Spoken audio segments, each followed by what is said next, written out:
Mesdames, Messieurs, bonsoir. L'amélioration de l'accès des populations à l'eau potable figure au nombre des priorités gouvernementales.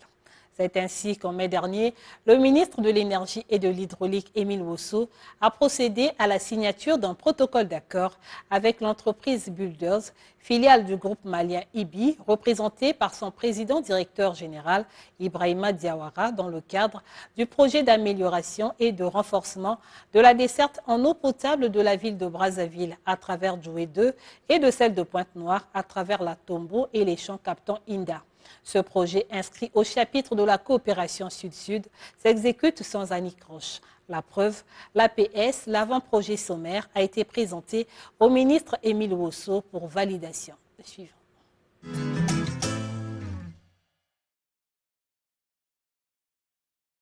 En mai 2023, le gouvernement congolais, par l'entremise du ministre de l'Énergie et de l'Hydraulique, Émile Wosso, avait procédé à la signature d'un protocole d'accord avec la société Builders, filiale du groupe malien.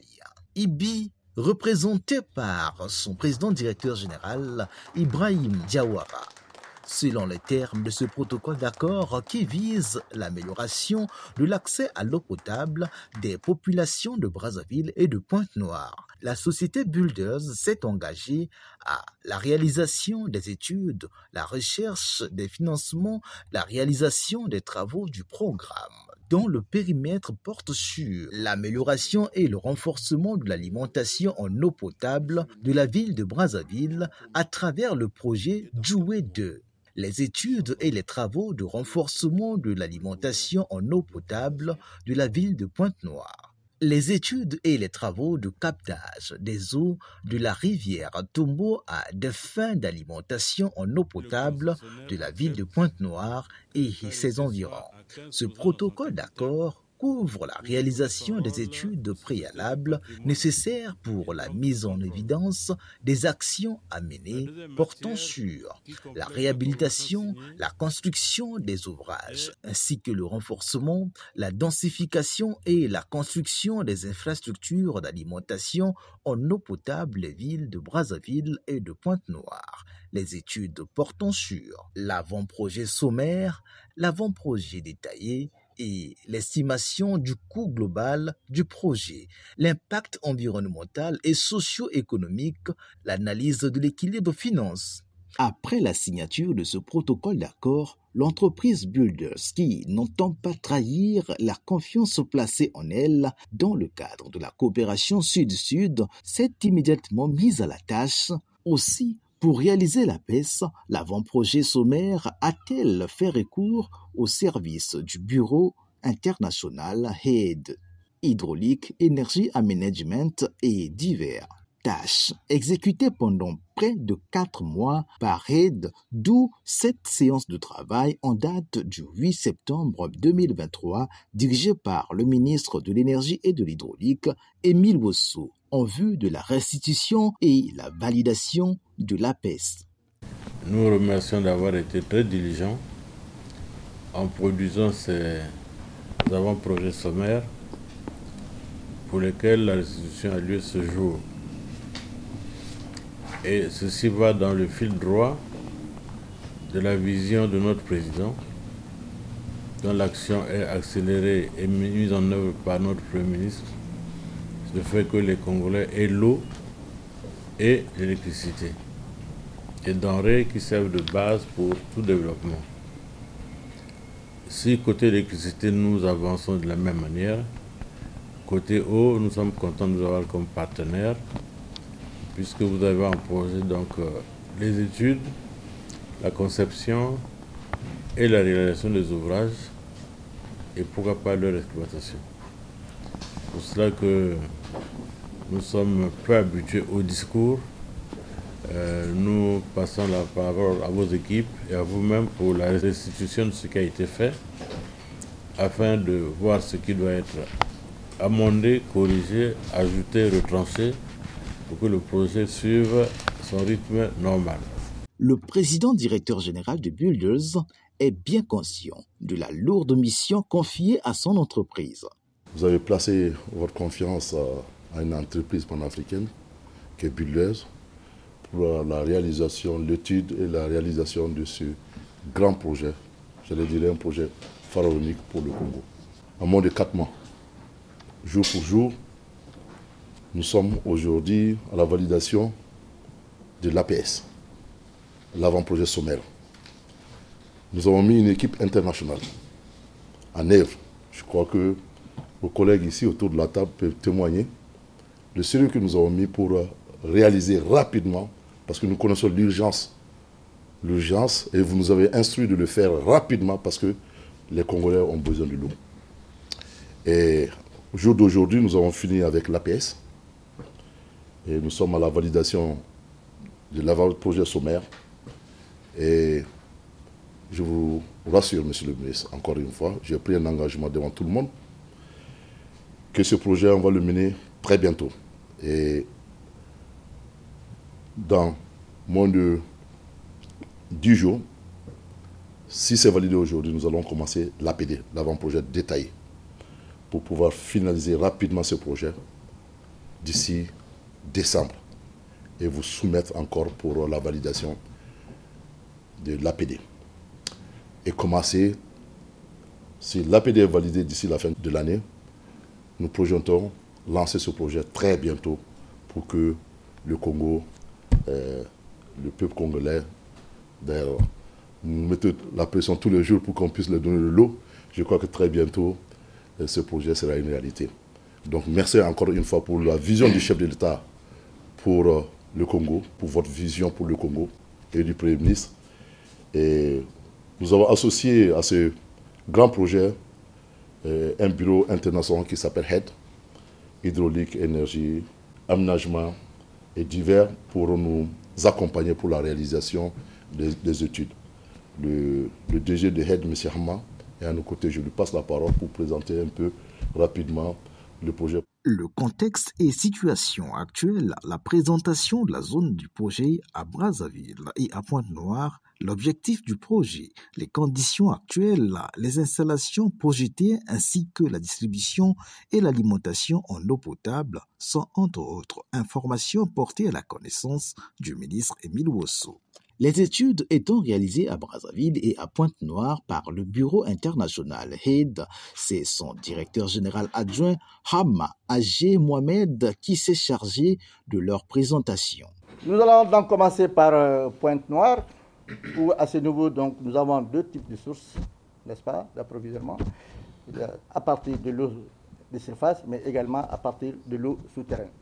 En ce qui concerne l'eau de surface, nous avons donc 2 variantes pour le premier site. Une variante Tombeau 1A et une variante Tombeau 1B que nous allons tout de suite vous montrer. Alors, pour ce qui concerne la variante Tombeau 1A, l'exode donc sera donc effectivement au niveau de Kikefi, dans le village de Kikefi.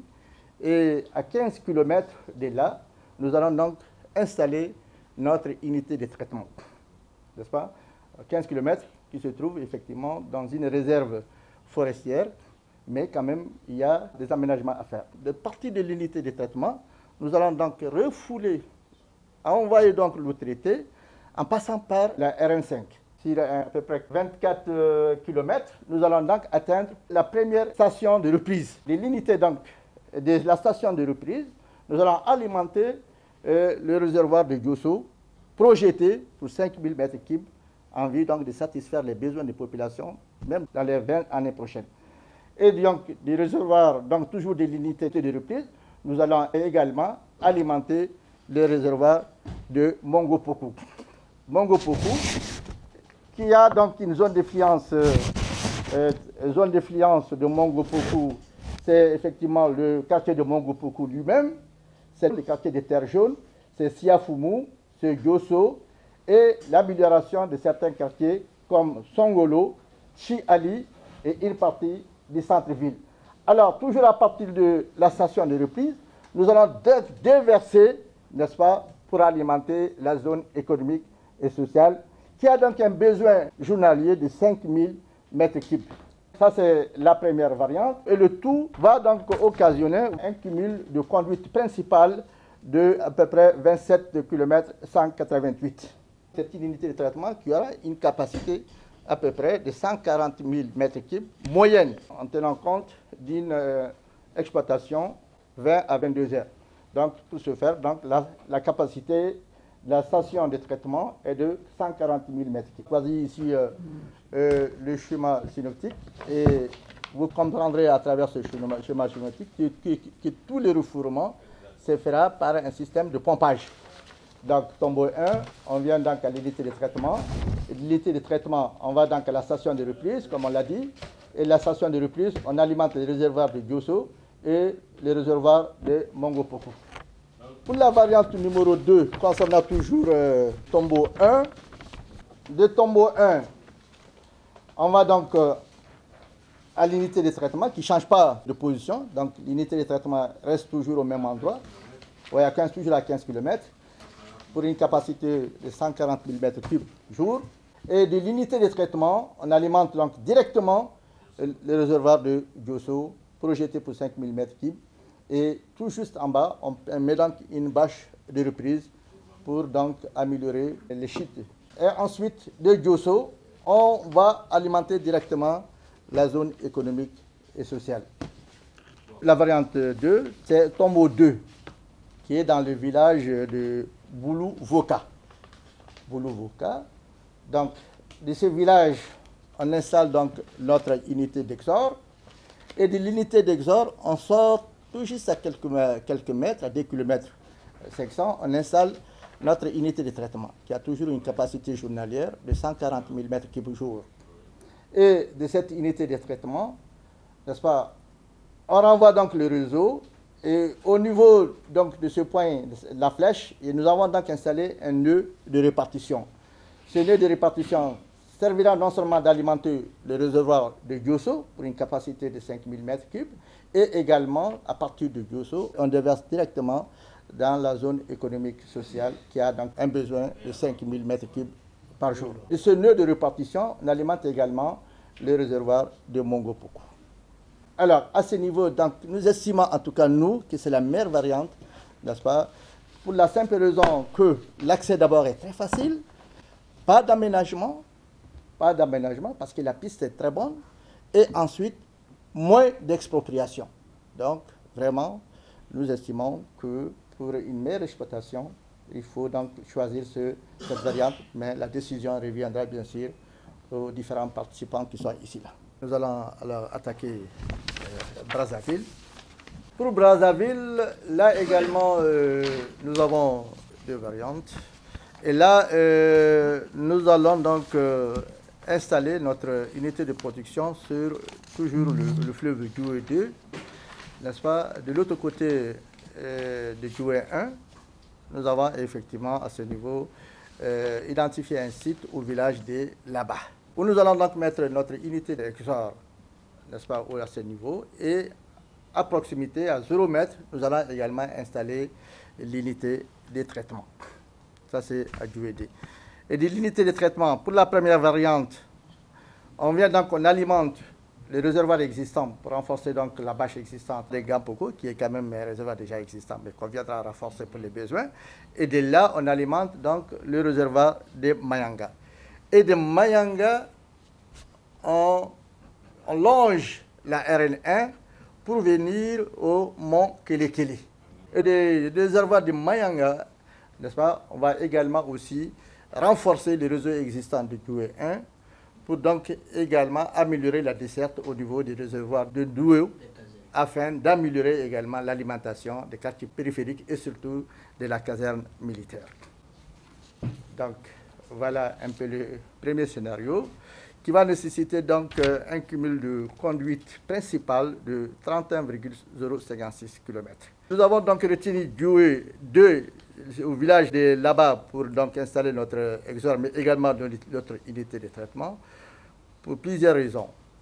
La première raison, il y a moins d'expropriation, c'est-à-dire que pour le moment, c'est seulement des villages qui sont installés de façon anarchique. On n'aura pas du tout à faire d'expropriation. Par contre, il faut déjà informer, il faut déjà aviser pour annoncer que le projet est d'utilité publique. Et pour ce faire, il faudrait donc éviter que les gens s'installent davantage, parce que nous avons constaté de nouvelles installation, des nouveaux villageois qui viennent s'installer. Donc il faut arrêter ça tout de suite pour vraiment permettre de faciliter la réalisation de ce projet. Par contre, il y a des contraintes, mais qui ne sont pas aussi majeures. C'est vrai que le relief est un peu accidenté, mais donc ça demandera des aménagements pour donc y accéder. Et à ce niveau, nous avons également une petite rivière avant d'arriver sur le site de là-bas, mais nous allons donc réaliser un petit ouvrage pour faire donc passer nos conduites principales. Donc voilà l'option numéro 1. L'option numéro 2, toujours au village de là-bas, on maintient notre unité de production. Et de l'unité de traitement, directement, on vient dans les réservoirs de Ngapoko. Et de Ngapoko, on alimente directement les réservoirs de Monkeleke, pour lesquels, en réalité, la capacité n'est pas encore définie, mais les études approfondies détermineront la capacité à retenir pour le réservoir de Monkeleke, qui se trouve quand même, c'est une cote de 431 mètres. Donc c'est vraiment surélevé. À ce niveau, je sais que les travaux seront extrêmement difficiles parce que pour monter jusqu'au mont Kelekele, ça va demander beaucoup de technicité, beaucoup de savoir-faire. Alors il y aura donc beaucoup d'aménagements à faire pour donc pouvoir en tout cas transporter, n'est-ce pas, les intrants, n'est-ce pas, qui vont contribuer à la construction donc de cet ouvrage. Alors donc de Ngapoko, on va donc alimenter encore, c'est le même scénario qui se répète, on alimente donc les réservoirs de Mayanga, pour lesquels nous avons dit, pour tous les réservoirs que nous allons donc projeter, il faut donc prévoir une capacité de 5000 m3 chacun. Et de Mayanga, nous allons donc venir encore renforcer les réseaux existants, n'est-ce pas, de Djoué 1, n'est-ce pas, pour améliorer davantage, n'est-ce pas, l'alimentation au niveau des réservoirs de Ndouo et faciliter donc l'alimentation de l'eau potable au niveau donc des quartiers périphériques, mais également au niveau donc de la caserne militaire. Voilà donc, Monsieur le ministre, en gros, ce que nous avons donc retenu, en tout cas pour Brazzaville. Après validation de l'APS, quelle sera la prochaine étape? Nous venons aujourd'hui de finaliser l'APS. Donc c'était la validation de l'APS. Ça nous a pris à peu près 4 mois. Nous avons mis une équipe internationale pour réaliser rapidement l'APS parce que nous comprenons l'importance. Aujourd'hui, nous sommes là pour la validation de l'APS avec l'équipe de l'hydraulique. Nous avons pris en compte les observations. Nous allons les finaliser d'ici une semaine pour commencer au plus tard le 20 de ce mois, l'APD, l'avant-projet détaillé, et pour remettre, si tout va bien, au plus tard le 31 décembre, l'APD pour que le projet puisse commencer le début de l'année prochaine, en 2024. Ce projet est attendu par les plus hautes autorités qui ont pris le problème à bras de corps pour résoudre d'une manière définitive pour de nombreuses années le problème d'eau de la ville de Brazzaville et la ville de Pointe-Noire. C'est ce qui nous a motivés de déployer cette grosse équipe internationale. Très bientôt, tous ces problèmes seront résolus. Buller est en train de travailler dans ce sens avec le bureau d'études HEAD qui a déployé énormément de moyens pour finaliser les études. Et moi, je crois, c'est vrai, il y a des difficultés, mais le gouvernement a déjà pris en compte ce procès-là et ils nous mettent la pression et le ministre nous met vraiment la pression pour qu'on puisse résoudre ce problème rapidement. Comme l'APS sera validée, donc nous avons pris en compte des quartiers qu'on n'avait pas pris en compte dans l'APS, que le ministre nous a demandé de prendre en compte. Et il y avait des casernes que le ministre nous a demandé aussi d'ajouter au niveau de Pointe-Noire. C'est un projet EPC. Nous faisons l'ingénierie. Et la construction, c'est nous qui recherchons le financement. On peut vous dire, sans risque de se tromper, que ça va démarrer en 2024. Créé il y a plus d'une dizaine d'années, Builders en dehors du Mali a déjà fait ses preuves en Guinée-Conakry, en Côte d'Ivoire et au Congo.